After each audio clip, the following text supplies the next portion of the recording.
The mystical Ramadan of Ibn al-Arab. Ramadan is not just a month of fasting, it is a spiritual transformation, an opportunity to transcend the material world and attain closeness to the divine.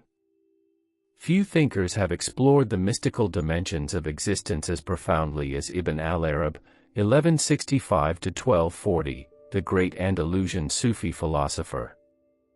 His teachings, rooted in the concept of wahdat al-wujūd, the unity of existence, offer a unique perspective on the sacred journey of Ramadan. In his view, fasting was not merely an act of physical abstinence but an elevation of the soul toward divine consciousness. Through Ramadan, one can move beyond the self, nafs, and experience true union with God. Ibn al-Arab viewed Ramadan as a sacred period in which the veils between the human and divine realms are lifted, making it easier for the seeker to attain marifa, Gnostic knowledge. For him, the fast was not just a restriction but an entry into a heightened spiritual state where the soul detaches from material distractions and moves closer to its divine origin. He believed that Ramadan is a mirror reflecting one's spiritual state, offering an opportunity to refine one's essence and align with divine will. In this video, we will explore the life lessons of Ibn al-Arab as they relate to Ramadan, expanding on how fasting, purification, love, unity, and divine knowledge come together in this sacred month. 1. Fasting as a gateway to divine knowledge. For Ibn al-Arab, knowledge was not simply acquired through books or logic but through direct experience of the divine. Fasting, in his eyes, was an essential discipline to open the doors of marifa, Gnostic knowledge. When one refrains from food, drink, and other bodily pleasures, the senses become more attuned to subtle spiritual realities. Hunger, then, is not a deprivation but an unveiling, a way to perceive truths hidden beneath the veil of material existence. He writes in Futūhāt al-Makkiyya, the Meccan Revelations. The body becomes light when it is not weighed down by food, and the soul ascends to higher realms, where knowledge is not learned but revealed. Thus, fasting is not merely a ritual, it is an epistemological tool that allows the seeker to acquire direct knowledge from God. Furthermore, in Ramadan, the body, when deprived of food and drink, enters a state of heightened awareness. The individual becomes more mindful of their thoughts, actions, and spiritual state.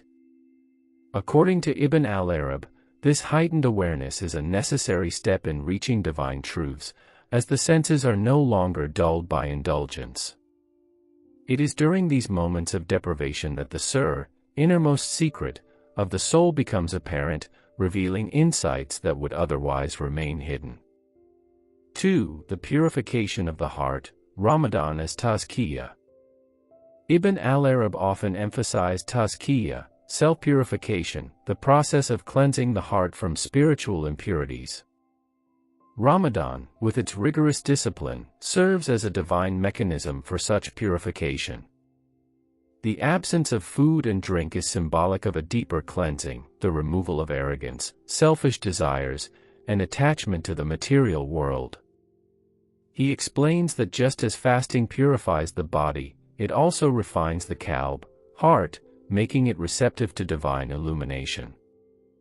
The Prophet Muhammad, peace be upon him, said, "There is a piece of flesh in the body, if it is pure, the whole body is pure, if it is corrupt, the whole body is corrupt. Verily, it is the heart." Ibn al-Arab expands on this by suggesting that Ramadan is a time when the heart is most susceptible to divine secrets. When distractions are removed, one's fitra, innate spiritual nature, is restored, allowing the heart to witness the reality of God. The purification in Ramadan also involves refining one's character, being more patient, kind, and selfless.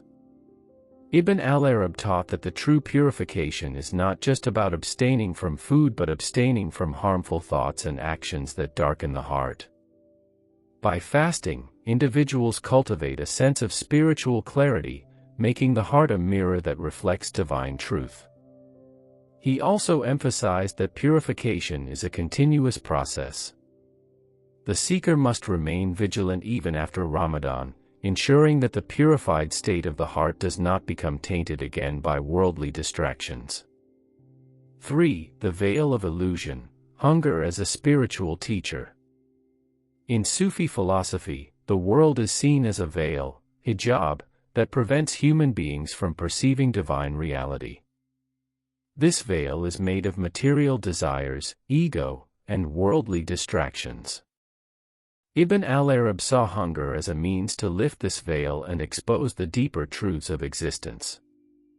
During Ramadan, the act of fasting removes reliance on physical sustenance, compelling the individual to rely on divine sustenance, rizq. This practice aligns with his famous concept of fan, annihilation of the self, in which the ego dissolves, and the true self emerges. When the body is weakened, the spirit is strengthened. When the self is emptied, the divine fills it with light. Thus, fasting is a reminder that the material world is transient, an illusion that distracts from the eternal reality of God. Ibn al-Arab emphasized that hunger teaches humility and dependence on God. When one feels hunger, they remember that all sustenance is from Allah. It is a humbling experience that breaks the illusion of self-sufficiency and reminds individuals of their absolute dependence on their Creator. 4. Love as the ultimate devotion, the Ramadan of the lovers. Ibn al-Arab's philosophy is deeply rooted in the idea that love, mahabba, is the highest form of devotion. He describes the human soul as a lover perpetually yearning for reunion with its divine beloved. Ramadan, in this context, is not a time of mere restriction but an expression of this love, a way for the soul to demonstrate its willingness to forego worldly pleasures for the sake of divine intimacy. He describes the fasting person as one who enters into a divine covenant. When the lover is apart from the beloved, he longs for nothing but his presence, and when the beloved calls him to fast, he obeys with joy, for in hunger he finds nearness. Thus, fasting becomes an act of love, where every pang of hunger is a reminder of one's devotion to God. 5. The Ramadan of the soul, elevation beyond the body. Ibn al-Arab believed that the body is merely a vessel for the soul's journey toward God. Ramadan is a period where the soul takes precedence over the body, allowing the spiritual self to ascend beyond worldly limitations. He emphasized that the soul, is in constant longing for its divine origin, and fasting creates the conditions for this yearning to intensify. Through hunger and restraint, the distractions of the physical realm are minimized, and the soul finds itself in a state of divine remembrance, dhikr. As the body weakens, the soul strengthens, achieving a heightened state of awareness. Ibn al-Arab wrote that true fasting is not just from food and drink but from everything that distances the soul from its divine purpose. The goal of Ramadan, in this sense, is to allow the soul to return to its natural state, pure, illuminated, and in harmony with God. 6. Silence and reflection, the inner fast of the mind. While physical fasting is important, Ibn al-Arab emphasized another form of fasting, silence, amt. He believed that excessive speech distracts the heart from God and clouds divine wisdom. Ramadan, in his view, is an opportunity not just to fast from food but also to fast from unnecessary speech, idle talk, and mental distractions. This practice aligns with his idea that divine knowledge is received in stillness. The Prophet Muhammad, peace be upon him, said, "Whoever believes in Allah and the last day should speak good or remain silent." Ibn al-Arab expanded on this by explaining that silence allows the heart to listen to divine whispers. In Ramadan, when the world slows down, there is an opportunity to engage in deeper self-reflection and contemplation. By observing silence, one creates space for divine wisdom to manifest. Fasting from speech and excessive thought leads to a clearer mind, a more receptive heart, and a deeper connection to God. 7. Time and eternity, experiencing the present as divine reality. Ibn al-Arab had a unique understanding of time, viewing it as both a creation of God and a gateway to the eternal. He taught that human beings are often trapped in past regrets or future anxieties, missing the divine presence in the present moment. Ramadan, with its strict schedule of fasting, prayer, and devotion, forces individuals to be fully present. He wrote that every moment is infused with divine presence, and Ramadan allows believers to experience time in a sacred way. The breaking of the fast, iftar, the pre-dawn meal, Suhr, and the night prayers, Tar, all serve as reminders that time itself is a spiritual reality. Through discipline, one begins to see each moment as an opportunity to connect with God. In Ramadan, the experience of hunger and patience teaches that time is not just a human construct but a divine reality that unfolds according to God's will.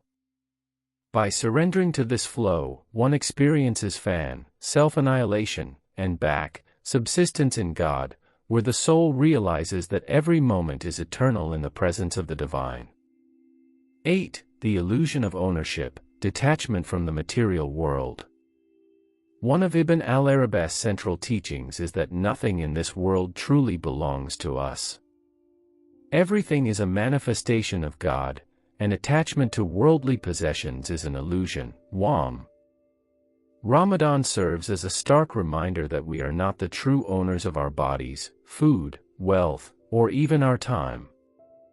Fasting teaches detachment by momentarily stripping away what we often take for granted.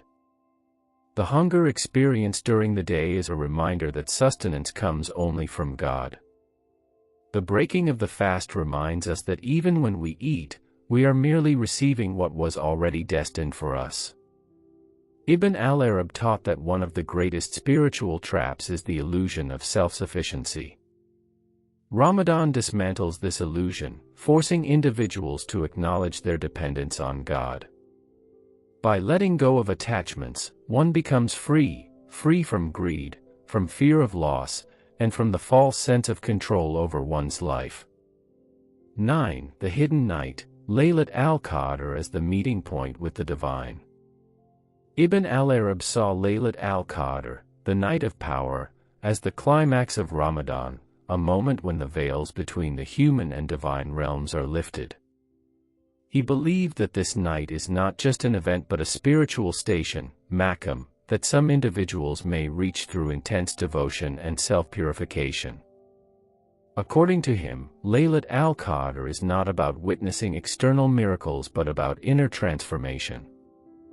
It is the night when the seeker, murid, becomes fully receptive to divine wisdom. He wrote that on this night, the Akka, ultimate truth, is revealed to those who are spiritually prepared. Ramadan is a preparation for this moment, and those who purify themselves through fasting, prayer, and introspection may experience a personal Laylat al-Qadr, a moment when their hearts are illuminated with divine light. The true meaning of this night, according to Ibn al-Arab, is the meeting of the lover, the soul, with the beloved, God.